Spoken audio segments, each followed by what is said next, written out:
Hi ಎಲ್ರಿಗೂ ನಮಸ್ಕಾರ. ಯಾರೆಲ್ಲ ನಮ್ಮ ಚಾನಲ್ನ ನೋಡ್ತಾ ಇದ್ದರು ಪ್ಲೀಸ್ ಲೈಕ್ ಆ್ಯಂಡ್ ಸಬ್ಸ್ಕ್ರೈಬ್ ಮಾಡಿ ಆ್ಯಂಡ್ ಸಪೋರ್ಟ್ ಮಾಡಿ. ನಾನಿವತ್ತು ಬೆಳಗಿನ ತಿಂಡಿಗೆ ಬಾಳೆ ಎಲೆ ಇಡ್ಲಿನ ಮಾಡಿ ತೋರಿಸ್ತಾ ಇದ್ದೀನಿ. ಜೊತೆಗೆ ಇಡ್ಲಿಗೆ ಕಾಂಬಿನೇಷನ್ ಆಗಿ ಹೋಟೆಲ್ ಸ್ಟೈಲಲ್ಲಿ ಇಡ್ಲಿ ಸಾಂಬಾರು ಹೇಗೆ ಮಾಡೋದು ಅಂತ ತೋರಿಸ್ಕೊಡ್ತಾ ಇದ್ದೀನಿ. ಬನ್ನಿ ಹಾಗಿದ್ರೆ ಬಾಳೆ ಎಲೆ ಇಡ್ಲಿ ಸಾಂಬಾರು ಹೇಗೆ ಮಾಡೋದು ಅಂತ ನೋಡೋಣ. ಮೊದಲಿಗೆ ನಾನಿಲ್ಲಿ ಬಾಳೆ ಎಲೆ ಇಡ್ಲಿ ಮಾಡಲಿಕ್ಕೆ ಹಿಟ್ಟು ಹಾಕೊಳ್ಳೋಕ್ಕೆ ಬಾಳೆ ಎಲೆನ ಯೂಸ್ ಮಾಡಿಬಿಟ್ಟು ಕಪ್ಪನ್ನು ರೆಡಿ ಮಾಡ್ಕೊಳ್ತಾ ಇದ್ದೀನಿ. ಬಾಳೆ ಎಲೆನ ಈ ರೀತಿಯಾಗಿ ಉದ್ದವಾಗಿ ಕಟ್ ಮಾಡಿಬಿಟ್ಟು ಗ್ಯಾಸ್ ಆನ್ ಮಾಡಿ ಅದನ್ನು ಈ ರೀತಿಯಾಗಿ ಲೈಟಾಗಿ ಬಾಡಿಸ್ಕೊಳ್ಬೇಕು. ಹೀಗೆ ಬಾಳೆ ಎಲೆನ ಗ್ಯಾಸ್ ಮೇಲೆ ಸ್ವಲ್ಪ ಬಾಡಿಸ್ಕೊಳ್ಳೋದ್ರಿಂದ ಅದು ನೆಕ್ಸ್ಟು ಮಡಚುವಾಗ ಮುರ್ಕೊಳ್ಳಲ್ಲ, ಅದಕ್ಕೋಸ್ಕರ ಈ ಥರ ಮಾಡ್ಕೊಳ್ಬೇಕು. ಇವಾಗ ಇದನ್ನು ಬಾಳೆ ಎಲೆನ ಈ ರೀತಿ ಮಡಚಿಬಿಟ್ಟು ಇವಾಗ ಒಂದು ಗ್ಲಾಸ್ ಅಥವಾ ನಿಮ್ಮ ಲೋಟ ಇದ್ದರೂ ಆಗುತ್ತೆ, ಅದನ್ನು ಈ ಥರ ಇಟ್ಕೊಂಡು ನಾನು ಮಾಡ್ತಾಯಿದ್ದೀನಿ ನೋಡಿ, ಸೇಮ್ ಅದೇ ಥರ ಮಾಡಿದ್ರೆ ಆಯಿತು. ಬಾಳೆ ಎಲೆನ ಯೂಸ್ ಮಾಡಿಬಿಟ್ಟು ಈ ಥರ ಇಡ್ಲಿ ಮಾಡೋದ್ರಿಂದ ಟೇಸ್ಟು ತುಂಬ ಚೆನ್ನಾಗಿರುತ್ತೆ ಮತ್ತು ಆರೋಗ್ಯಕ್ಕೂ ತುಂಬ ಒಳ್ಳೆಯದು. ನೋಡಿ, ಏನಾದರೂ ಒಂದು ಕಡ್ಡಿ ಸಹಾಯದಿಂದ ಅದನ್ನು ಜಸ್ಟ್ ಈ ಥರ ಪಿನ್ ಮಾಡಿಕೊಂಡ್ರೆ ಆಯಿತು. ನೋಡಿ ಎಷ್ಟು ಚೆನ್ನಾಗಿ ಬಾಳೆ ಎಲೆ ಕಪ್ಪು ರೆಡಿ ಆಯ್ತಲ್ವ. ಇವಾಗ ಈ ಗ್ಲಾಸನ್ನು ತೆಗೆದುಬಿಟ್ಟು ಸೈಡಲ್ಲಿ ಎತ್ತಿ ಇಟ್ಕೊಳ್ತಾ ಇದ್ದೀನಿ. ನೋಡಿದ್ರಲ್ವ ಬಾಳೆ ಎಲೆ ಕಪ್ಪನ್ನು ಹೇಗೆ ರೆಡಿ ಮಾಡ್ಕೊಳ್ಳೋದು ಅಂತ. ಈ ಸೈಡಲ್ಲೂ ಸಹಿತ ಒಂದು ಕಡ್ಡಿಯಿಂದ ಪಿನ್ ಮಾಡ್ಕೊಳ್ಳಿ, ಯಾಕಂದರೆ ಬಿಟ್ಕೊಳ್ಬಾರ್ದಲ್ವ, ಅದಕ್ಕೋಸ್ಕರ. ನೋಡಿ ಕಪ್ ರೆಡಿ ಆಯ್ತು. ನಾನಿವಾಗ ಎಲ್ಲ ಬಾಳೆ ಎಲೆ ಕಪ್ಪನ್ನು ರೆಡಿ ಮಾಡ್ಕೊಂಡಿದ್ದೀನಿ. ನಾನಿಲ್ಲಿ ಇಡ್ಲಿ ಮಾಡಲಿಕ್ಕೆ ಈ ಲೋಟದಲ್ಲಿ 1 ಲೋಟ ಆಗುವಷ್ಟು ಉದ್ದಿನಬೇಳೆನ 8 ಗಂಟೆಗಳ ಕಾಲ ನೆನೆ ಹಾಕಿಟ್ಟಿದ್ದೆ. ಚೆನ್ನಾಗಿ ನೆಂದ ಮೇಲೆ ಅದನ್ನು ತೊಳೆದುಬಿಟ್ಟು ರುಬ್ಬಿಟ್ಕೊಂಡಿದ್ದೀನಿ. ಅದನ್ನ ಇವಾಗ ಒಂದು ಪಾತ್ರೆಗೆ ಹಾಕ್ಕೊಳ್ತಾ ಇದ್ದೀನಿ. ನಾನಿಲ್ಲಿ ಇಡ್ಲಿ ಮಾಡಲಿಕ್ಕೆ ಅಕ್ಕಿನ ಯೂಸ್ ಮಾಡ್ತಾ ಇಲ್ಲ, ಅಂಗಡೀಲಿ ಸಿಗುವಂತಹ ಅಕ್ಕಿ ರವಾನ ಯೂಸ್ ಮಾಡ್ತಾ ಇದ್ದೀನಿ. ನಾನು ಯಾವ ಲೋಟದಲ್ಲಿ ಉದ್ದಿನಬೇಳೆ ತೊಗೊಂಡಿದ್ನೋ ಅದೇ ಲೋಟದಲ್ಲಿ 2 ಕಪ್ ಆಗುವಷ್ಟು ಅಕ್ಕಿ ರವಾನ ಸೇರಿಸ್ಕೊಳ್ತಾ ಇದ್ದೀನಿ.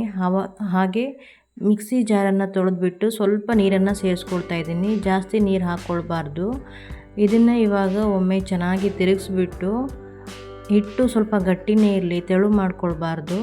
ಇವಾಗ ಚೆನ್ನಾಗಿ ಮಿಕ್ಸ್ ಮಾಡಿ ಇದನ್ನು ಓವರ್ ನೈಟ್ ನೆನೆಯೋಕ್ಕೆ ಇಡ್ತಾ ಇದ್ದೀನಿ. ನೋಡಿ, ಈಗ ನೆಕ್ಸ್ಟ್ ಡೇ ಬೆಳಿಗ್ಗೆ ಹಿಟ್ಟು ಎಷ್ಟು ಉಬ್ಬಿ ಬಂದಿದೆ. ಇದನ್ನು ಒಂದ್ಸಲ ಚೆನ್ನಾಗಿ ಮಿಕ್ಸ್ ಮಾಡಿಬಿಟ್ಟು ಇದಕ್ಕಿವಾಗ ನಾನು ರುಚಿಗೆ ಬೇಕಾದಷ್ಟು ಉಪ್ಪನ್ನು ಸೇರಿಸ್ಕೊಳ್ತಾ ಇದ್ದೀನಿ. ನಾನಿಲ್ಲಿ ಕಲ್ಲುಪ್ಪನ್ನು ಯೂಸ್ ಮಾಡಿದ್ದೀನಿ, ಅದು ಬೇಗ ಕರಗಲ್ಲ, ಅದಕ್ಕೋಸ್ಕರ 1-2 ನಿಮಿಷ ಚೆನ್ನಾಗಿ ಇದನ್ನು ಮಿಕ್ಸ್ ಮಾಡ್ತಾ ಇರಬೇಕು.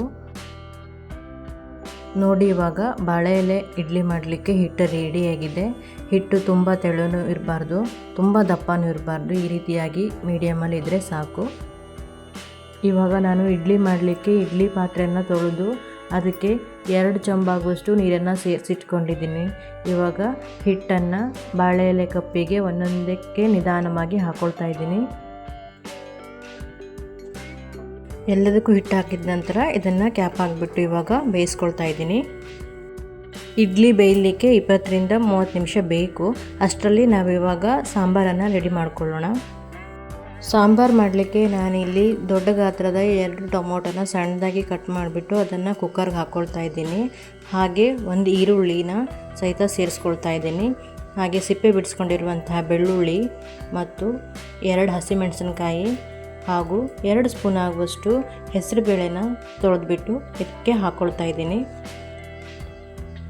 ಇವಾಗ ಹಾಕಿರೋ ತರಕಾರಿ ಎಲ್ಲ ಬೇಯಲಿಕ್ಕೆ ಬೇಕಾಗುವಷ್ಟು ನೀರನ್ನು ಸೇರಿಸ್ಬಿಟ್ಟು ಇದನ್ನು ಬೇಯಿಸ್ಕೊಳ್ತಾ ಇದ್ದೀನಿ.